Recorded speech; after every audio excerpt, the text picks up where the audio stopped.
Magandang hapon! Kumusta po? Narito po ulit ang update natin para sa lagay ng ating panahon. Ngayong hapon po ng August 6, 2026. Sa ngayon po ay tatlong bagyo ang aktibo ngayon sa may West Pacific. Ang bagyong Maymay ay nakalampas na po sa kalupaan at papahina na rin po ito at gaya ng inyong napapansin ay wala na pong anumang sirkulasyon. Nahahatak na rin po ito ng bagyong Dolphin. Nahahatak na po ito ng bagyong Dolphin na nasa taas naman po ng ating PR.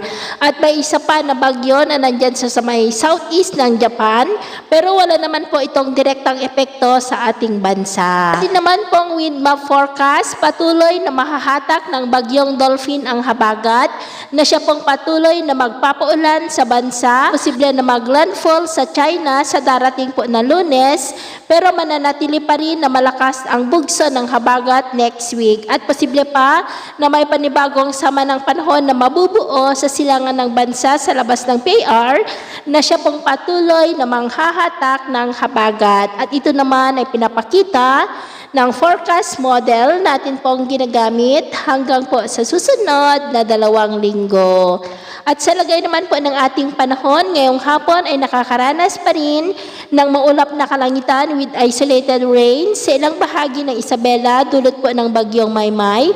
At dahil naman sa habagat ay may cloudy skies with isolated rains sa ilang bahagi ng Ilocos Region, Cordillera, Nueva Vizcaya, Central Luzon, Metro Manila, Calabarzon, Mindoro, Palawan, Bicol Region, Antique, Romblon, ilang bahagi po ng Negros, Leyte, Catarman, Zamboanga Peninsula, Northern Mindanao at Cotabato. At mamayang gabi po, may mga isolated rains pa rin sa ilang bahagi ng Central Luzon, Nueva Vizcaya, ilang bahagi ng Northern Luzon, Metro Manila, Batangas, Camarines Sur, Legazpi, Mindoro, Northern Palawan, Antique, ilang bahagi ng Negros, Leyte, and nearby areas. Kaya mag-ingat pa rin po tayo, lalo na sa mga banta pa rin ng mga pagbaha at pagguho ng lupa.